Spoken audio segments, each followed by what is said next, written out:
Bonjour à tous, ici Tuto GoPro. On se retrouve aujourd'hui pour une vidéo sur la présentation de la SJ-Cam 5000 Plus. Donc c'est une caméra un peu plus haut de gamme que la SJ4000 que je vous avais présentée il n'y a pas longtemps. Donc il y en a pas mal qui m'ont dit ouais, est-ce que tu pourras la présenter s'il te plaît, j'aimerais la voir. Donc pourquoi pas.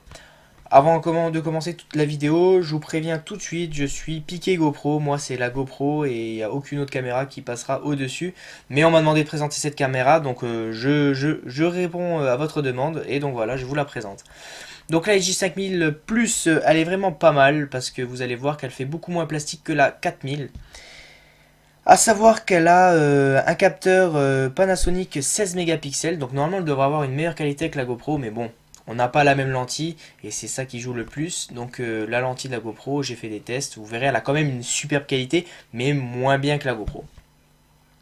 Elle est présente en 7 couleurs différentes, donc noire, blanche, grise, jaune, bleu, rouge et or. Après, vous avez un écran, comme vous pouvez le voir derrière. Ça, c'est vraiment pas mal. Surtout au prix. Parce que oui, je vais vous le dire, elle est à 150 euros. Donc, je vous le mets dans le lien. Je vous mets un lien dans la description, pardon. Vous avez juste à cliquer dessus. Ça vous enverra sur un des liens les moins chers sur Internet. C'est Banggood. Et regardez tout ce qu'on a comme accessoires à l'intérieur. Et hop, ça grouille d'accessoires. Je vais vous présenter tout de suite les accessoires qu'on a à l'intérieur. Donc, pour commencer, on a déjà la caméra, comme je vous disais tout à l'heure. Donc, elle a un grand angle. 170 degrés, un peu moins que la GoPro. Au niveau de l'LCD, c'est à 960 par 240. Donc elle a, elle a un autofocus fixe. On peut contrôler l'exposition, l'ISO, la compensation, les white balance. En shooting, on a du 1920 par 1080p en 60 images secondes, 30 images secondes, alors que la 4000 elle avait que du 30 images secondes. En 720p, on peut monter jusqu'à 120 images secondes. Donc c'est bien pour du slow motion. Au niveau de l'audio, on a du mono, hein, on n'a pas du stéréo, c'est un peu dommage. Pour tout ce qui est de la place, donc avec votre carte mémoire, vous avez vraiment toutes les cartes mémoire qui rentrent, à part au-dessus de 32 Go ça ne rentrera pas. C'est vraiment le maximum. Après au niveau de la photo, on a du 16 mégapixels comme je vous disais tout à l'heure. On a une sortie pour l'HDMI, donc comme vous avez pu voir tout à l'heure sur le côté. On a une timelapse fonction, une photo fonction avec des secondes qu'on peut régler comme le timelapse.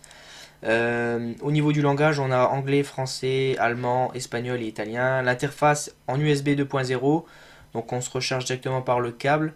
Comme vous pouvez le voir à l'écran, ici je vous présente un peu the frame de la GoPro, c'est un peu pareil. Vous pouvez le brancher, vous mettre justement sur ces plateformes qui sont autocollantes, donc avec du 3M. Et vous avez des pattes vis de chaque côté et vous avez aussi une petite pincette comme vous avez pu voir tout à l'heure. Donc voici les pattes vis, un quart que vous pouvez mettre un peu partout. C'est à vous de voir comment vous voulez les mettre. Au niveau du poids, elle est vraiment pas lourde, elle fait 58 grammes et avec la batterie 74 grammes. Donc voici un peu les accessoires qu'on peut avoir avec, des bras bien entendu. Le seul petit souci que je peux lui donner, c'est qu'il n'y a que des petites vis, je sais pas si vous avez remarqué, et les grandes vis c'est vraiment bien quand on le met sous la caméra, et les petites c'est vraiment pas bien du tout. Donc un petit point négatif là-dessus.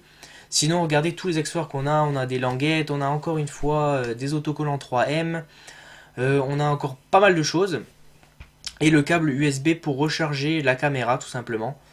Donc voilà. Et on a une petite lentille pour protéger en espèce de silicone pour protéger justement la vraie lentille de la caméra. A savoir que cette caméra justement aussi un avantage dont je vous ai pas parlé, c'est qu'elle fait Wi-Fi, donc c'est à dire que vous pouvez brancher votre smartphone, donc Android ou tout simplement iOS, et télécharger l'application et la faire fonctionner comme l'application GoPro, sauf que là ça va être avec une autre application.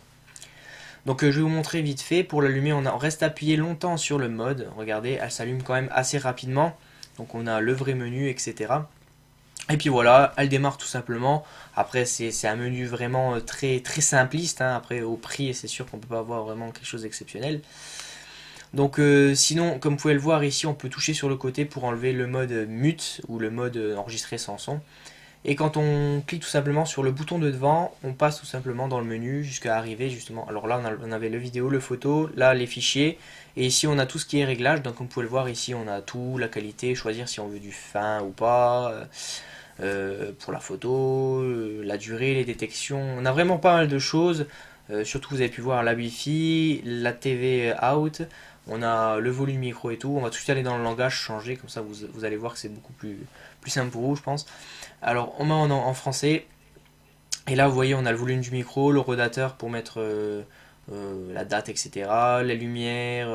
On peut même régler l'écran, l'éteindre, ne pas l'allumer du tout. Le formater, les réglages par défaut. Et ici, on peut changer en cliquant. Regardez, on peut changer. On appuie sur OK dès qu'on veut choisir ce qu'on veut. Et pour descendre, tout simplement, il suffit d'appuyer sur le bouton sur le côté, donc les flèches au bas qu'on a. Pour activer le Wi-Fi, ben, c'est simple, il suffit d'appuyer juste longtemps ici. Elle va redémarrer tout simplement et la Wi-Fi sera activée. Vous aurez le petit logo en haut. Je vous ai fait une petite vidéo juste après et ainsi qu'une photo. Vous allez voir que la qualité n'est pas vraiment on va dire désagréable, elle est pas mal du tout.